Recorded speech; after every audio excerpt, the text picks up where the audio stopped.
My parents once left me at a gas station as a joke, saying, "Let's see how long it takes him to get home." I never went back. Now, 2 decades later, they've finally found me. This morning, I woke up to 39 missed calls. I never expected to share this story, but after watching a TikTok about parents teaching kids lessons, something inside me cracked. I'm 36 now, but I can still smell the gas and feel the heat from that summer day like it was yesterday. My parents, Gerald and Denise, believed in what they called tough love. Every mistake I made was turned into a so-called life lesson. If I forgot to mow the lawn, they'd wake me at 3 a.m. to do it. If I missed the bus, I walked to school in the rain, even though my mom was driving that way. That July morning, we were on our way home from visiting my sister Sabrina at college. I was half asleep in the back seat with my iPod on when Dad pulled into a remote gas station. "Scott, go get me a coffee," he ordered. I dragged myself inside with the cash. The coffee machine was broken, so I waited while the cashier brewed a new pot. When I came out, the car was gone.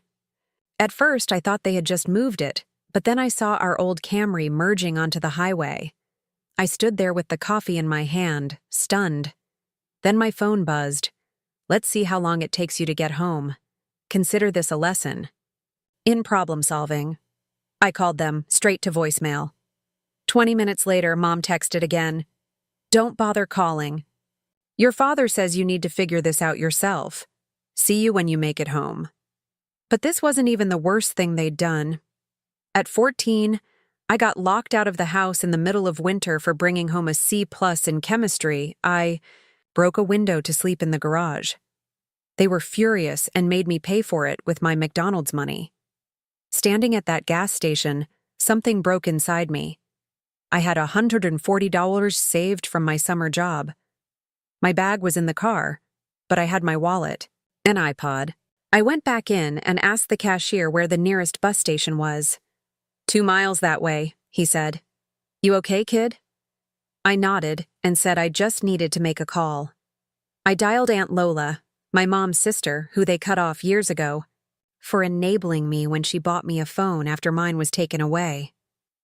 She picked up on the second ring. "They left you where?" The rest is a blur. She lived 4 states away, but she called a local cab service to get me to the bus station. Then bought my ticket. "Get here," she said. "We'll figure it out." Meanwhile, texts kept coming from Mom. "Don't you dare call Lola." "You better be walking home, young man. Your father is very disappointed." I blocked the number, shut off the phone, and got on that bus. 6 hours later, I was with Aunt Lola. They came home to an empty house. Sabrina told me later they drove back to the gas station that night, thinking I'd be waiting. They even filed a missing persons report, which was dropped once Aunt Lola sent over emancipation paperwork. That was 20 years ago. I got my GED, some certifications, started a construction business, and built a life. I never played twisted lessons with my kids. I thought that chapter of my life was closed until yesterday. My office phone rang. Caller ID showed a number I hadn't seen in 2 decades.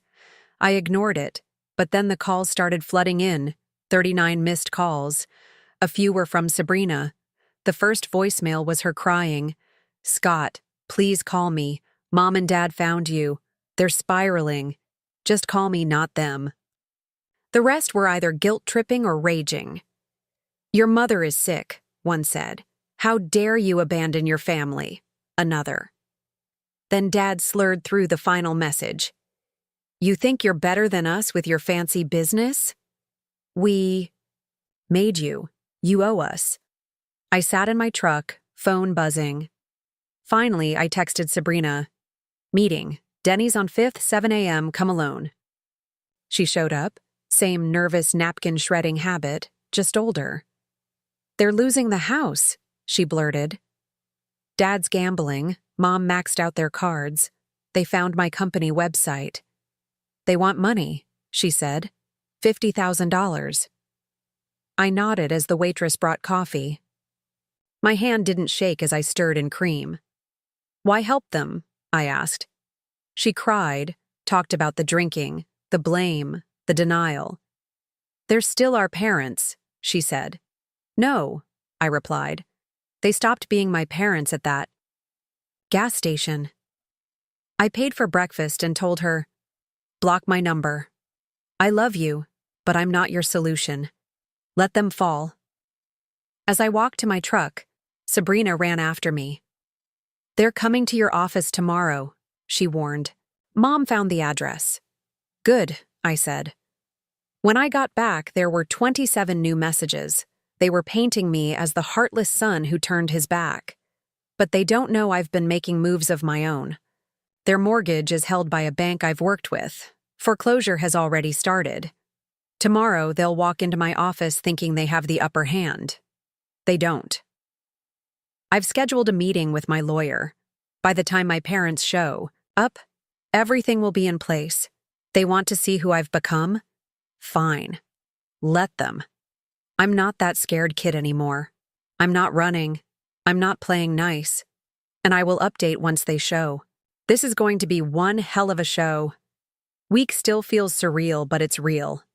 And it's over. The demolition happened yesterday.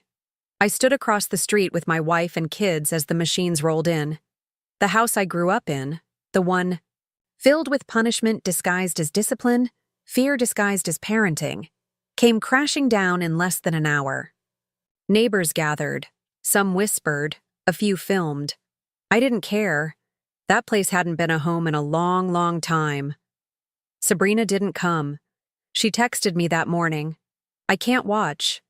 I get it. She's still trying to untangle her own version of our childhood. I wished her well and told her the door's always open. Just not for them. Mom and Dad left town a few days before the demo. I guess reality finally sank in. The last I heard, they're staying with one of Dad's old drinking buddies. I don't expect to hear from them again, and I don't want to. I'm not angry anymore. Not really. What I feel now is peace. Closure. I know not everyone will understand my choices, and that's okay. Forgiveness is a personal journey, and sometimes choosing yourself is the only path forward. To those of you who messaged me with your own stories, thank you. You reminded me I wasn't alone. To anyone stuck in a toxic family situation, you're allowed to walk away. You're allowed to choose better. And if no one's ever told you this before, your survival isn't ungrateful. It's brave. Anyway, I'm going back to my real life now. My business, my family, the future. No more ghosts, no more games, just peace. Thanks, Reddit. A few days ago, karma finally caught up with my parents. After I legally bought their house at auction through my company, Gerald and Denise absolutely lost it. They started blowing up every relative's phone, spinning the story that their ungrateful son was throwing them out on the street.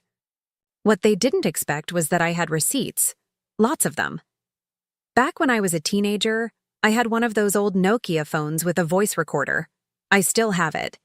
And on it? A recording of them laughing as they drove away from that gas station saying, "Let's see how long it takes him to get home." I kept it all these years. Along with that, I had a folder filled with birthday cards that said things like, "Maybe if you weren't such a disappointment," and dozens of old messages documenting 2 decades of emotional abuse. Yesterday morning, I emailed every bit of it to our entire extended family. Every recording, every card, every message. By noon, Sabrina called me sobbing. Turns out Mom and Dad had told everyone I ran away because I was on drugs. Classic. But here's the twist. Remember I said I was demolishing their house? I did. Permits, crew, the works. I even called them to come watch. They showed up with my Aunt Lola, probably hoping she'd talk me out of it. Instead, she saw everything for what it was. As the bulldozer tore through Mom's precious rose garden, she screamed, and Dad shouted about lawsuits. With what money, Gerald? I sipped my coffee and just watched. But I didn't stop there. That land? It's in a great spot. So instead of building a high-end complex, I'm constructing affordable housing, 20 units, low rent, and priority, for single parents and their kids. The project's already approved, and I've named it Annabelle Haven, after my late aunt who took me in when I was 16. She passed last year, but I know she'd be proud. My parents tried to turn the neighbors against me, showing them old photos of our happy family. Too bad the neighbors remembered the screaming and how often they heard me crying. One of them, Mrs. Henderson, hugged me and said she always wished she'd called CPS. This morning was the final showdown. They came to my office again, acting all remorseful. Dad even cried. Mom promised she'd forgive me if I helped them. I let them talk for 10 minutes, then handed them a rental application for one of the new units. I told them they were welcome to apply, just like everyone else.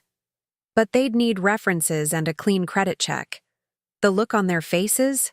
I wish I had a photo. "But we're your parents," Mom screamed. Dad launched into his old, after all we've done for you, rant. I smiled and said, "Exactly. And this is what you've earned." The demolition team starts tomorrow at 7 a.m.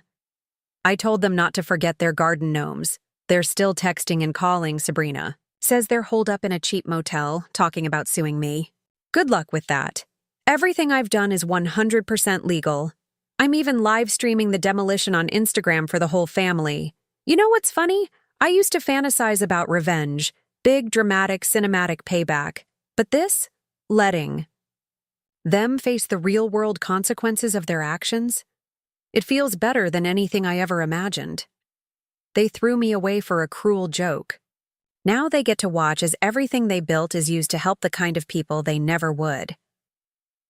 Tomorrow, I'm showing up with lawn chairs and popcorn. Anyone want to come? Edit 1. Yes, the affordable housing plan is real. I've partnered with a nonprofit to handle applications. And no, I'm not reconsidering. Some bridges are meant to stay burned. Edit 2.